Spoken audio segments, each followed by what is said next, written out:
I will faithfully execute the office of President of the United States. the office of President of the United States. বাদাম চাষি থেকে যুক্তরাষ্ট্রের president Jimmy কার্টারের জীবন অবসান। যুক্তরাষ্ট্রের সাবেক president ও শান্তিতে নোবেল বিজয়ী জিমি কার্টার তার জন্মস্থান জর্জিয়ার প্লেইন্সে নিজ বাড়িতে মারা গেছেন। ১০০ বছরের দীর্ঘ ও বর্ণিল জীবনের অবসান ঘটল এই নেতার। যুক্তরাষ্ট্রের ৩৯তম প্রেসিডেন্ট কার্টার মানবাধিকার, শান্তি প্রতিষ্ঠা এবং গণতন্ত্রের পক্ষে কাজ করে বিশ্বজুড়ে প্রশংসা অর্জন করেছিলেন। শুরুর জীবন। জিমি কার্টারের জন্ম ১৯২৪ সালের ১ অক্টোবর জর্জিয়ার প্লেইন্স শহরে। তার বাবা জেমস আর্ল কার্টার ছিলেন একজন বাদাম চাষি ও ব্যবসায়ী। ছোটবেলা থেকেই কার্টার কৃষি ও ব্যবসার পরিবেশে বেড়ে ওঠেন। বাবার এই কৃষি ফার্মই পরবর্তী জীবনে তার জন্য রাজনৈতিক অঙ্গনে প্রবেশের প্রেরণা যোগায়। ১৯৪৩ সালে কার্টার নেভাল একাডেমিতে ভর্তি হন। সেখান থেকে সফলতার সঙ্গে স্নাতক শেষ করে তিনি ডুবোজাহাজের সাবমেরিনার হিসাবে কাজ শুরু করেন। ১৯৫৩ সাল পর্যন্ত তিনি নৌবাহিনীতে কর্মরত ছিলেন। বাবার মৃত্যুর পর তিনি ফার্মের দায়িত্ব নিতে ফিরে আসেন। ফার্ম পরিচালনার পাশাপাশি তিনি ধীরে ধীরে রাজনীতিতে জড়িয়ে পড়েন। রাজনীতিতে পদার্পণ। ১৯৬২ সালে জিমি কার্টার জর্জিয়ার রাজ্য সিনেটের সদস্য হিসেবে নির্বাচিত হন। তার সততা এবং কঠোর পরিশ্রম তাকে অল্প সময়ের মধ্যেই রাজনীতিতে পরিচিত করে তোলে। ১৯৬৬ সালে তিনি প্রথমবার জর্জিয়ার গভর্নর হওয়ার চেষ্টা করেন, তবে সেবার তিনি ডেমোক্রেটিক পার্টির মনোনয়ন পেতে ব্যর্থ হন। এরপর তিনি আরও মনোযোগ দিয়ে নিজেকে প্রস্তুত করেন এবং ১৯৭০ সালে জর্জিয়ার গভর্নর নির্বাচিত হন। প্রেসিডেন্ট পদে উত্থান।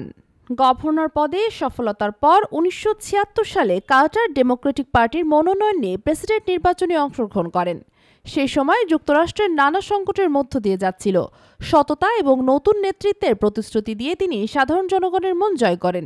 নির্বাচনে তিনি রিপাবলিকান প্রার্থী ও তৎকালীন প্রেসিডেন্ট জেরাল্ড ফোর্ডকে পরাজিত করে যুক্তরাষ্ট্রের ৩৯তম প্রেসিডেন্ট হন। প্রেসিডেন্ট হিসেবে কার্যক্রম।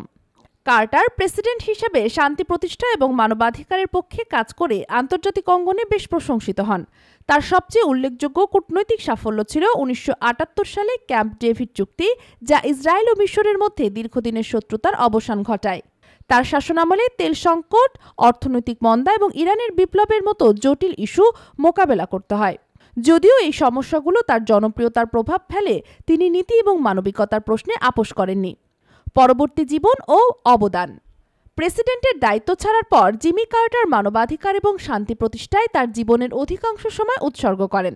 তিনি দ্য কার্টার সেন্টার প্রতিষ্ঠা করেন, যা গণতান্ত্রিক নির্বাচন পর্যবেক্ষণ এবং রোগ নিয়ন্ত্রণের মতো কাজে সক্রিয় ভূমিকা পালন করে। ২০০২ সালে তার এই মানবিক কাজের স্বীকৃতিস্বরূপ তিনি শান্তিতে নোবেল পুরস্কার লাভ করেন। তিনি বিভিন্ন দেশে যুদ্ধবিরতি এবং শান্তি আলোচনায় গুরুত্বপূর্ণ ভূমিকা পালন করেন। ব্যক্তিগত জীবন। জিমি কার্টার ছিলেন একাধারে একজন লেখক, শিক্ষক এবং ধর্মপ্রাণ খ্রিস্টান।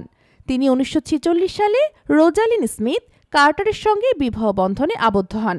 তাদের সম্পর্ক ছিল ভালোবাসা এবং পারস্পরিক সমর্থনের অনন্য উদাহরণ। শেষ অধ্যায়। কার্টার তার জীবনের শেষ সময় পর্যন্ত নিজের জন্মস্থান প্লেইন্সে সাধারণ জীবনযাপন করেছিলেন। ২০২৩ সালে তার স্বাস্থ্যের অবনতি হলে তিনি হাসপাতালে না গিয়ে বাড়িতে চিকিৎসা নেওয়ার সিদ্ধান্ত নেন। জিমি কার্টারের জীবন ছিল সততা, মানবিকতা এবং জনসেবার এক উজ্জ্বল উদাহরণ। বাদাম চাষি থেকে যুক্তরাষ্ট্রের প্রেসিডেন্ট হওয়া এবং বিশ্ব শান্তির জন্য তার অবদান ইতিহাসে চিরস্মরণীয় হয়ে থাকবে। দেশ জগৎ নিউজ ডেস্ক।